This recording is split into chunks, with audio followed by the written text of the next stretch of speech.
Hello, everyone. This is your host, Alex Balgood, and I am so super excited today because we're connecting from Boston and India, and I am in LA. So, this is like the beauty of doing things like this through Zoom.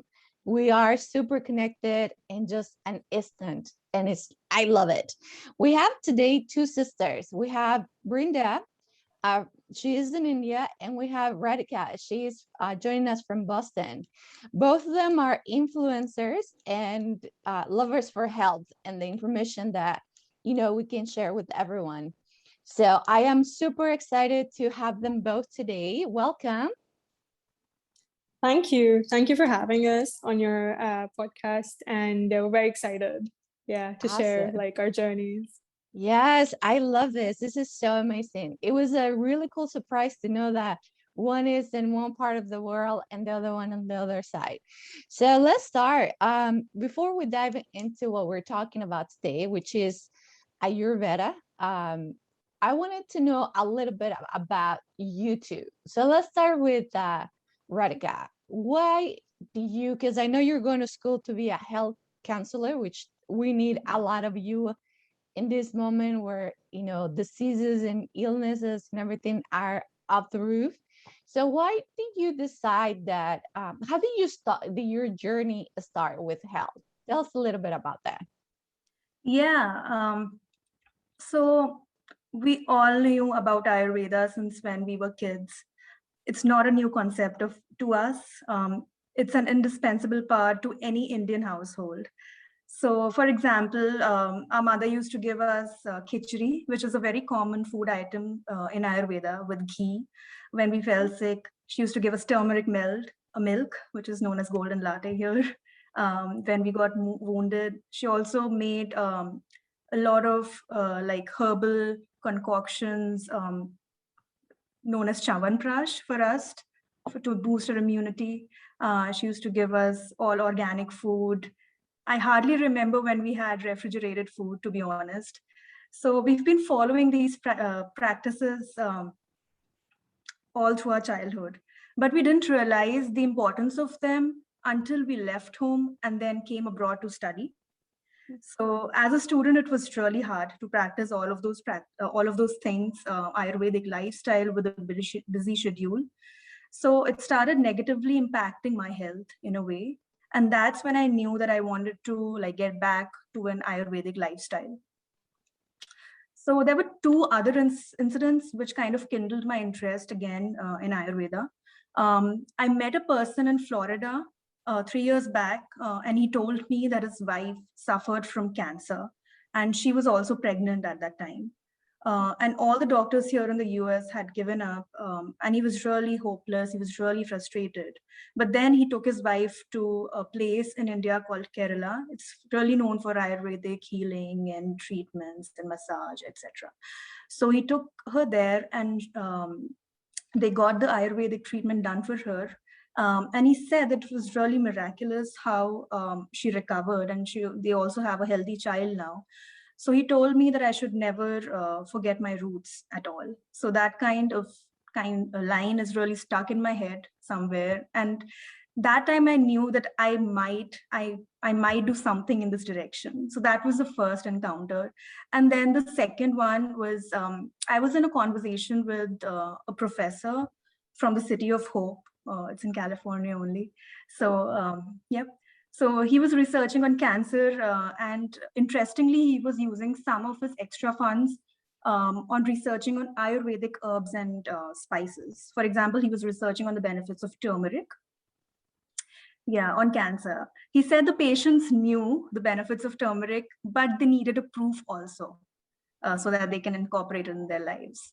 So I and Vrinda conceived the idea of starting a page to make people aware of the science and the evidence behind the Ayurvedic herbs and spices.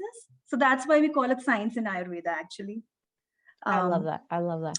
Yeah. So, but during the process, when we started creating those posts, we realized that first we need to talk about the basics of Ayurveda to a non-Indian audience, especially. And it would also be a great way for the Indian audience to revisit their roots. So to build a strong foundation, I'm also pursuing an Ayurvedic health counselor program.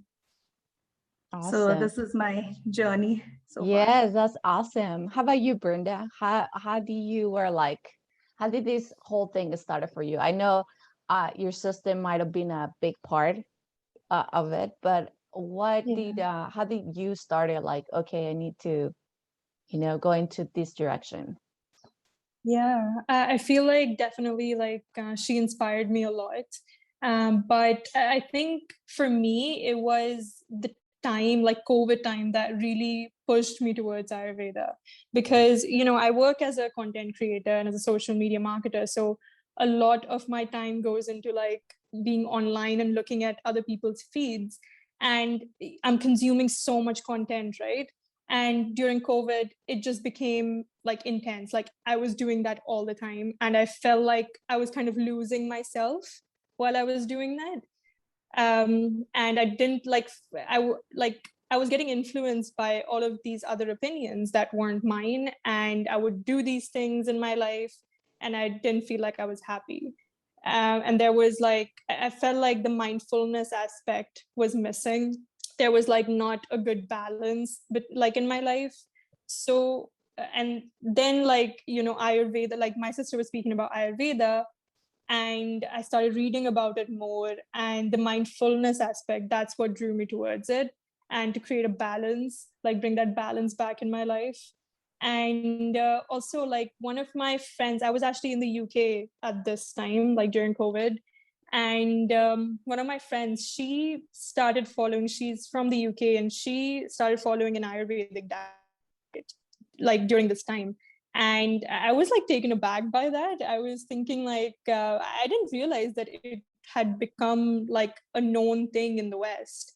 Because in India it was dying, almost like people weren't like aware of it even in India. So it was very surprising that someone in the UK was following an Ayurvedic diet.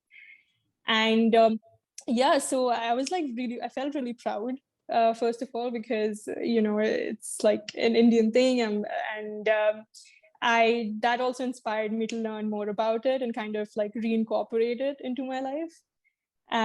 So yeah, and like when she mentioned like, let's create a page, let's create more awareness about this, I was like, yeah, let's do it.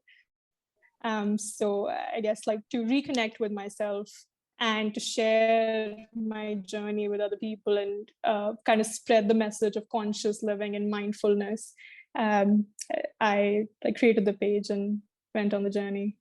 That is amazing. That is how actually I find you guys, and I was so excited to have you guys on the show, because a lot of people don't know what the Ayurveda is. They don't know, or they have maybe heard of it in a book or whatever, but a lot of people, they don't know what it is, how it works, what it actually does to our body. Some people think it might be like some sort of religion or whatever, but it is not, I believe. And Radhika, can you tell us what Ayurveda is? Yes. So like we split the word into, so ayur, the first part means life, longevity, and Veda means knowledge. So actually it's an ancient knowledge which is coming, we cannot even trace back from where it's coming from the gods. So maybe that's why people are taking it to be a religion, maybe because it's coming from the gods, and then it passed down through many generations of gods and goddesses, and then to Dhanvantri, who is considered the god of Ayurveda, and then to the to humans. So it's to just define it in one line, it's an ancient system of healing, which means just increasing your life span, which was like just aimed at increasing your lifespan. So it's a very holistic form of medicine. And it's a standalone medicine in India. That's the only ancient medicine that we have in India, Ayurveda. It's like any other ancient healing system, it's preventative in nature. It's based on the belief, or like the foundation is that we're all made up of 5 elements: air, water, fire, earth, and space. and we all individuals are unique in the respect that they have their own natural constitution, which is determined by these 5 elements, which we call doshas. Actually, we've categorized it in 3 doshas. So it's all about, for example, to define health in Ayurveda, I would say that it's a balance between, it's a balance of all the elements in you. And also we are like a miniature of the universe, because universe is also made up of all these 5 elements. And in that sense, we are a miniature of the universe. So just connecting with the inner self, and just becoming aware of our body. So it's like any other alternative healing. The unique aspect is that it's believed that everyone is unique. That is the highlight of Ayurveda. Everyone is unique, and everyone is made up of their unique composition of those 5 elements. And disease, what is disease in Ayurveda? It's just an imbalance of those 5 elements that we look at as. So for example, if a person is coming with, let's say, fever, or like cancer maybe, or infectious diseases, or whatever ailment, big or small, there has to be a vitiation or an imbalance of those 5 elements in that person. And for example, some people come to us and say, what diet would you recommend for a person with cancer, for let's say a person with endometriosis, etc. But we cannot, like, it's not a one size fits all concept at all. Everyone is unique. So we have to look at the imbalances that a person has in terms of the elements, and then suggest what their diet will be. And then the healing comes in the form of a diet, lifestyle, routine, yoga, meditation, all natural forms of healing. So that's about it. It's a very, very natural form of healing. It's very simple. And it's said that you don't have to be sick to consult an Ayurvedic practitioner. People do it to maintain their health. People have been doing it to maintain their health. And it can also, yes, it can also alleviate the symptoms of a sick person, but it is also, it's mainly for health maintenance. I love that. I think that was a great explanation on how Ayurveda works. I love that. For everybody that is listening, it's an ancient way of healing. Almost think about it as the Chinese or Asian healing methods, where we talk about the yin and the yang. I think a lot of people are very familiar to the concept of yin and yang, on the dark and the bright, where you actually want to create the balance. I love that Ayurveda. It's almost in the same concept of creating that harmony and that balance. But in this case, it's really cool because, as you mentioned, it's about the elements that create everything pretty much. So that was like really, really cool information in what it does and what it can do to us. And I love that this is almost like a lifestyle way of living, trying Yes, to, it's a way of living. Yeah, trying to keep your mind, body, and soul in balance. Because sometimes what I have found out in the here in America is that sometimes practitioners, whether doctors or sometimes not MDs, that they want to treat just one thing.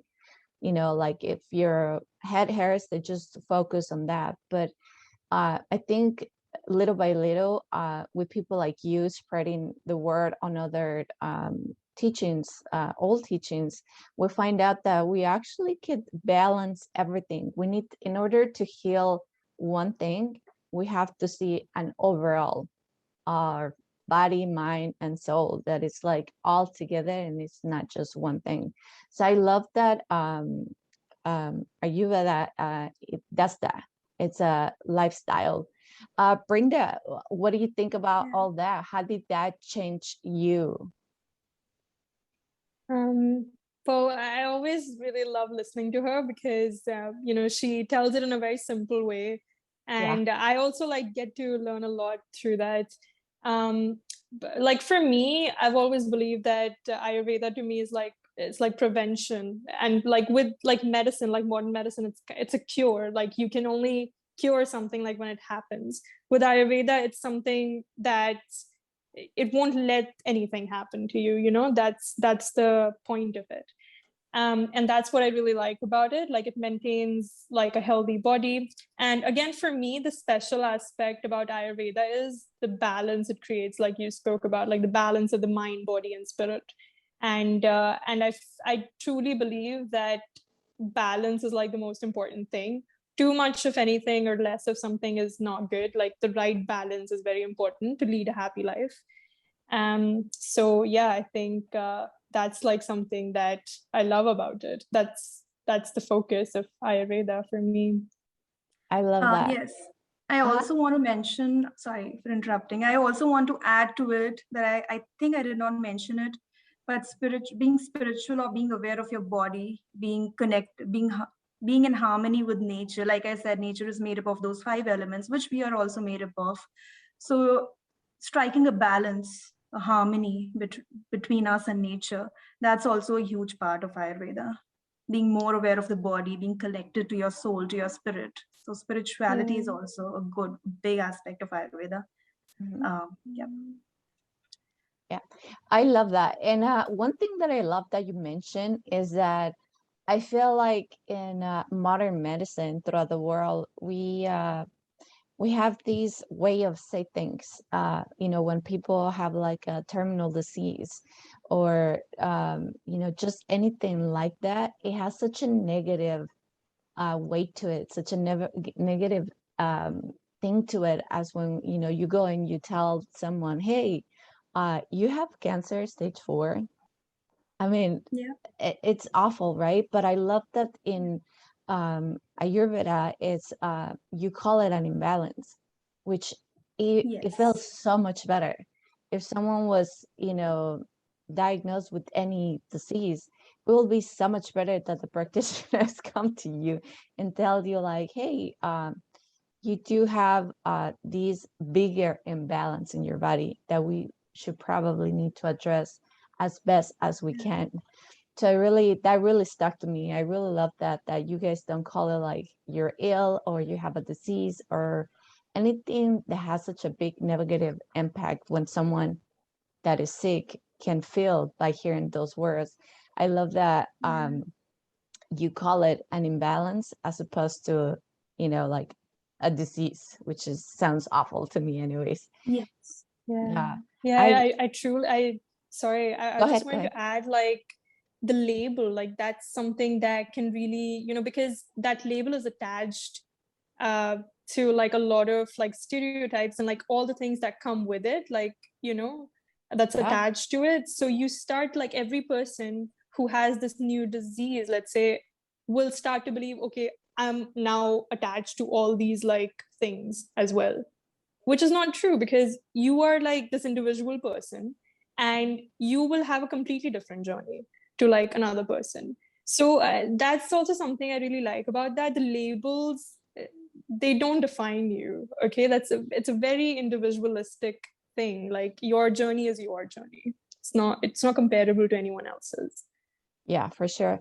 I heard someone or I read somewhere just what you're mentioning, and I thought it was like awesome too, because sometimes when, like you just said, you know, every time, especially when it comes to health, um, you know, once they tell you, hey, you have cancer or you have diabetes or all that, yeah, like you're absolutely right. We start owning those titles, you know, to its worst, pretty much. Yeah. And that it's Yeah. really exactly what you said. We are not our disease. We're not cancer.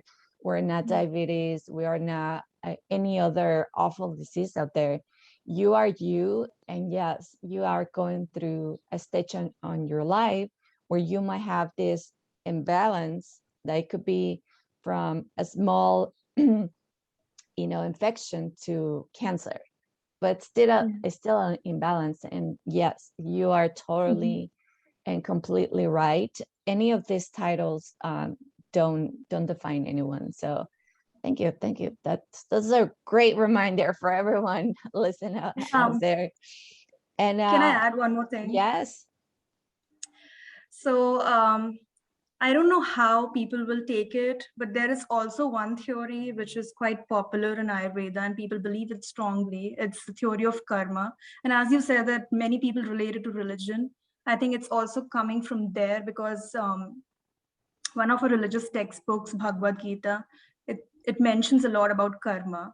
The sufferings that we have from the past, like the sufferings that we have in this life are results maybe of a past bad action or past bad karma coming from a previous life. So it's about that. So Ayurveda also incorporates and tries to understand that, and it also emphasizes on correcting your life or living with good principles, which are known as niyams, and living your life with love, with truthfulness, honesty, and kind of getting rid of your bad karma just to have a good life. Because the bad karma is always manifested as some kind of disease or ailment or problem, some stresses. So yeah, I just wanted to add this. Yeah, for sure. I mean, yeah, that's all amazing information. And then I wanted to ask you both, anyone can answer both. I love that you're spreading the world on these very, very old teachings from India. I love that you're bringing that awareness to everyone in the world. I mean, I find you just randomly online. So I'm sure everyone around the world can definitely have access to all these amazing ancient teachings. So tell us about that. What's the reason why you're doing this? Why do you think it's important for to reach as many people as you can? So I just feel that since the time I have incorporated some of the changes inspired by Ayurvedic lifestyle, and my friends have, things have been really different. We've seen a lot of positive impact in our lives.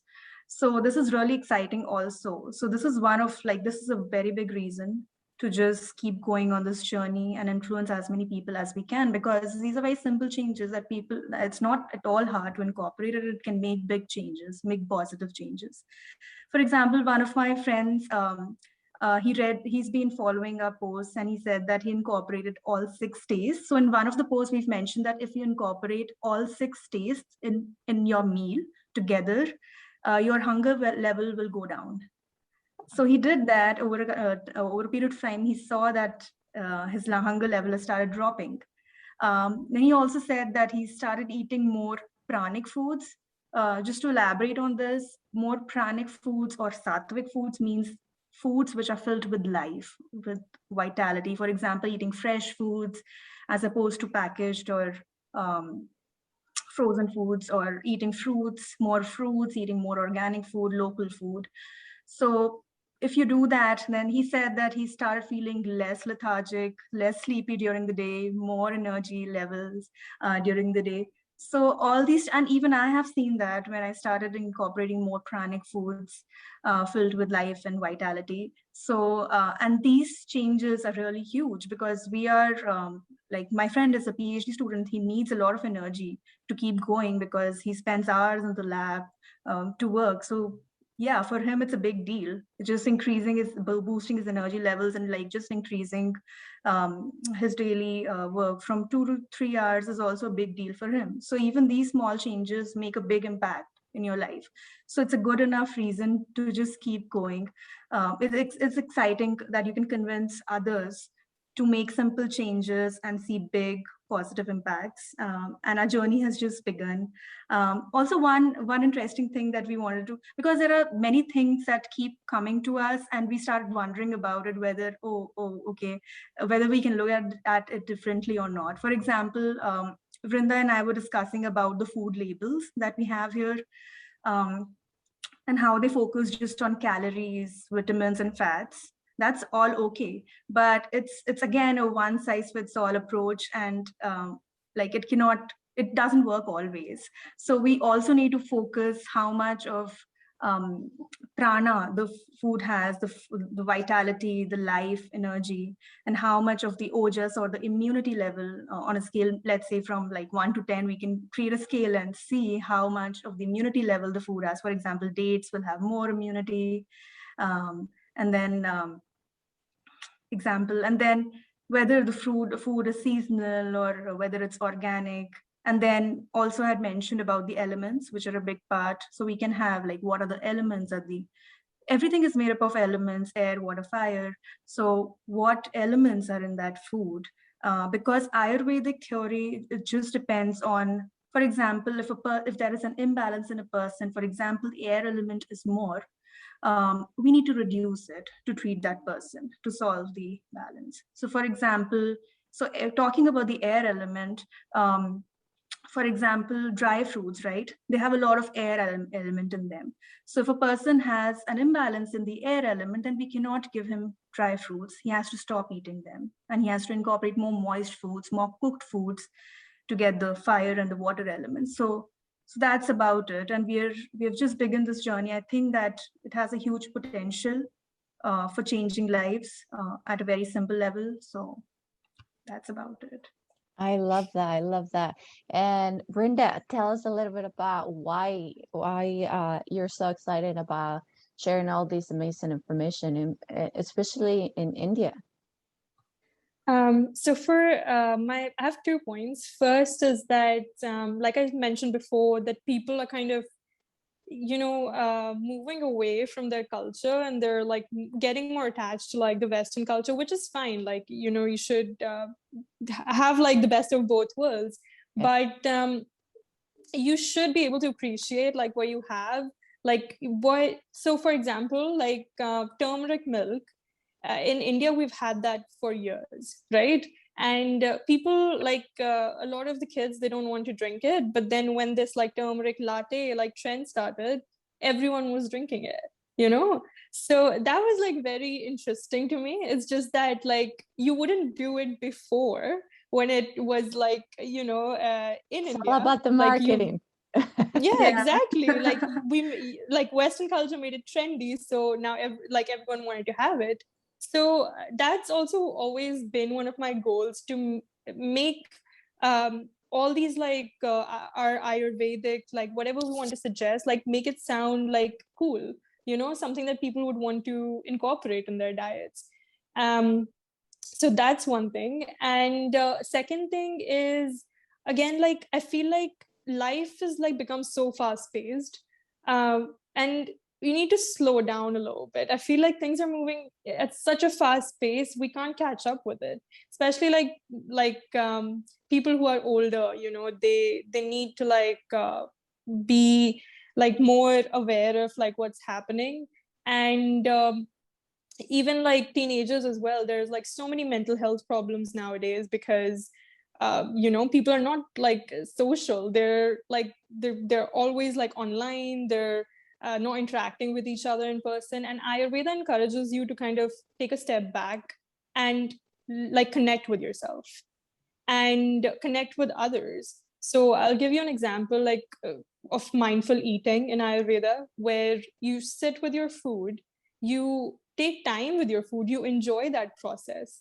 But what's happening right now is we are watching Netflix and we eat our food, and then we feel hungry after like half an hour, because we didn't even like experience our food, and we've forgotten that we have eaten food. Yeah, it's like it's like going on a date and not looking at your date. Exactly. And I think that's really bad. Like we need to, whatever we're doing, we need to be attentive at that time, so that we can actually like acknowledge it. And so yeah, I think that's like one of the main reasons why I wanted to start it.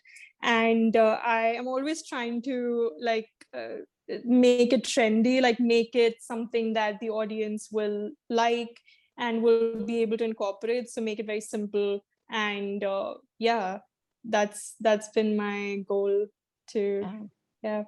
that's awesome. And I do find it interesting that I know before we start the episode today, we were talking about the importance of the new generations to know these ancient teachings. I know personally, I have a Mexican Hispanic background, and within our culture, there's so many things that I did learn as a kid from the elder on how to like treat the body with like natural things, teas and natural remedies, right? But you're right. I think some of the new generations, they want a very quick fix, like, oh, just give me a pill or just give me a this, and that's it. But I think there is a big importance to keep on sharing those ancient teachings, especially the Ayurveda, that I know it's mostly from India, but I think a lot of people that are not Indian and that are just in this journey of becoming healthier and teach healthy things to others. I mean, it's awesome. What do you think? It's important for you to share that to the younger generations and not lose this. I just feel that in India also the reasons of these practices have been lost, actually. Yeah, we might learn it from our mother or our grandmother. We know the practices, but we do not know the reasons most of the time. And that's where the gap is. I feel if you're well educated about the reasons, which is also one of the aims of our page, actually, to educate the people more. That's why the Indians are also responding more, because they did not know the reasons to some of the practices, and they're now becoming aware. So, and as an Indian myself, I just feel that when I was a child, I hardly realized what I was doing. I didn't know the importance. My mother used to feed me with all those good Ayurvedic things, but I didn't realize, she didn't actually, maybe I was not, maybe I was naive at that time, but that reason, the essence behind it had to sink in. So now I feel that everyone should be educated about why we're like following those practices that we are. So that is one of the big reasons I feel, and the gap.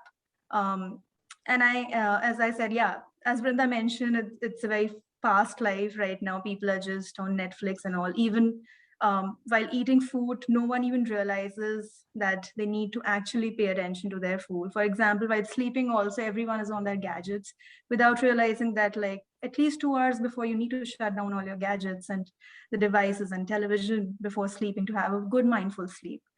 So those are all the things. And also like people do not know the importance of a morning routine or maybe night routine, or an importance of routine. People have lost it. I mean, even I as a student, when I went out to study abroad, I did not have any balance in my routine, and I realized it later. So you need to have like a fixed sleeping time, a fixed waking up time, fixed time of the meals, and how it impacts your body. Now, learning more about Ayurveda, I'm coming to learn why it is so important for us to have those timings, to have a harmony with the system, to know ourselves. So that is what I want the other people also to know and implement in their lives. It's not at all difficult. It's really simple. Everyone can do it. There are no side effects. So that's my message. Yeah, that's awesome. Brenda, tell us. Yeah. Yeah. Yeah. So I feel like, nowadays people, they can't connect with it. Like there's this problem of not being able to relate to something, or like people have lost that connection, right? They feel like, or maybe it's like my generation, like, or I've just read that Generation Z is like, they feel like they don't belong anywhere, like there's no connection, there's loss of connection. So, and I feel like if you Ayurveda can really connect people to their roots, like if you can spread like the culture, it's always like good, it connects people. And also, like I feel like the mental health aspect, mindfulness can really, like meditation is a big part of Ayurveda, and it can really help young adults and teenagers like kind of understand what's happening around them and understand themselves and their connections with other people. So yeah, it can really benefit them. Yeah, it's a process. It's a whole process about understanding yourself, your body, especially your body and your soul, your mind, and the balance. Because at times the body gives you signals, but you hardly understand because you're not aware of it. For example, you don't realize when you're hungry or when you want to sleep, when you're sleepy. So, in order to be able to listen to those signals, you need to be aware of your body as well. So, so it's a process, and people have lost that um, with the fast life and everything. Yeah, I But think also like uh, to be part of a culture as well. Like in India, like Ayurveda has been going Yes. on for a very long time, so it gives you a very like a feel of community, because it yeah. encourages you to interact with people instead of hiding behind your phones and your laptops. So you know, that's something that I really like, and I've always been the kind of person, even though my job is to be a social media marketer, I myself personally don't like post much. Like I'm not very socially active online. So I've been always been very old fashioned. I like to meet people in person. I put my phone away like whenever I'm with someone. So yeah, if and I strongly believe in that, those things. I feel like that makes me happy, and if people understood that, I'm sure they will be happy as well. So yeah, that's like what I want to like I want to spread that message. It's awesome. I mean, always going back to like our roots on, you know, e- even go back to the basics, go outside, be in nature, be with people, eat healthy, eat more fresh foods than packaged foods. I think those are like, sleep well. That's another one. And I think those are like the basics of a life well lived. And I think because we're in such a modern times now where they're like it's like a fast thing all the time, it does become hard to go to our basics, which it shouldn't. And I think the more we spread the message of like, look, go out to the park, talk to your friends, stop in on your phone. I think it starts giving you a better quality of life, especially when it comes to food, because food is one of the main basics to have a healthy system. So that was I like that. I like that these teachings takes us back to all of those basics ways of living. Yeah. So I love that. And but anyways, yeah, this has been an amazing conversation. I thank you both. I know we're like in such a very different time zones, and I was super happy that we could actually meet. I do thank you for all the information that you're sharing out there online. I will put their Instagram handler on the show notes for everyone that wants to learn a little bit more about Ayurveda. It's great info. It's something that you can definitely incorporate in your life. And so thank you both for being here today. If anyone needs to look me up on Leap of Health, you can find me on Facebook, Instagram, and YouTube. Is there anything else that you guys want to close with? I just want to say again, like, thank you so much for having us. It's been so amazing, like, talking to you and kind of spreading the message about Ayurveda. And what I would like to close with is like, try it out.